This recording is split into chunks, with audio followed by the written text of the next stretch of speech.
Hi friends, మా Milky ఛానల్కి స్వాగతం సుస్వాగతం. నేను మీకు ఒకటి చెప్పాలనుకుంటున్నాను. ఇప్పుడు మనకు త్వరలో 10th క్లాస్ ఎగ్జామ్స్ వస్తున్నాయి. దాంట్లో ఇంపార్టెంట్ ఏదా అంటారు. అయినా ఆల్మోస్ట్ అందరికీ తెలుసు, కానీ నేను ఒక ప్రాబ్లం ఖచ్చితంగా వచ్చిందని చెప్పగలుగుతున్నాను. రియల్ నెంబర్స్లోంచి ఈ ప్రాబ్లం గ్యారంటీ. కొంచెం ఈజీ మెథడ్లో చెప్పాలనుకుంటున్నాను. Prove that √2 is a irrational అని ఇస్తారు.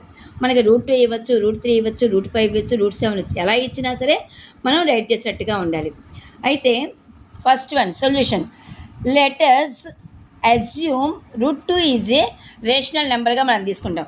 మనకి రేషనల్ నెంబర్ అంటే p/q రూపంలో ఉంటుంది అనమాట. Next one, √2 is equal a/b. AB అనే ఏంటి?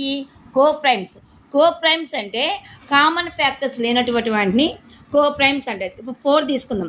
సపోజ్ 4 తీసుకుంటే 1 2 4. 1 అనేది అందరికీ కామన్, అది తీసే 2 4. 9కి ఓన్లీ 3 9. అంటే మనకి కామన్ ఫ్యాక్టర్స్ లేవు దీంట్లో. ఆ కామన్ ఫ్యాక్టర్స్ లేనటువంటి వాటిని కోప్రైమ్స్ అంటారు అనమాట. ఇప్పుడు √2 is equal a/b. AB are coprimes. అప్పుడు √2b అంటే క్రాస్ మల్టిప్లికేషన్ చేసినప్పుడు ఏమవుతుంది? √2b is equal a. Squaring on both sides. అప్పుడు √2b whole square is equal a square. √t whole square b square is equal a square. √2కి 2కి cancel అయిపోయి మనకి 2b square is equal a square మిగులుతుంది. b square is equal ఎంత మిగులుతుంది మనకి? a square by 2.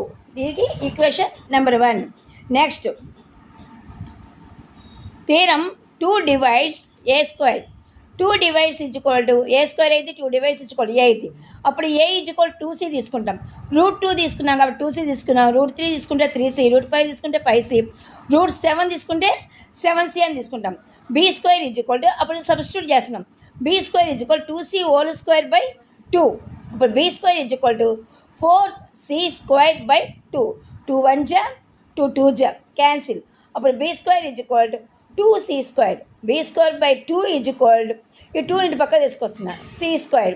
2 divides, 2 దేని divide చేస్తుంది? b square. 2 divides b. Let a is equal, మనం 2c అన్నాం కదా.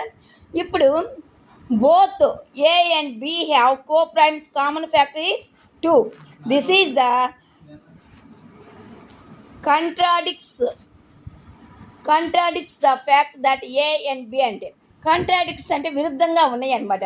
అందుకని the factors a and b are coprimes. √2 is a irrational. √2 ఇది కంపల్సరీగా రాయాలి. Therefore this is the contradicts the fact is the a and b are coprimes. Therefore √2 is a irrational.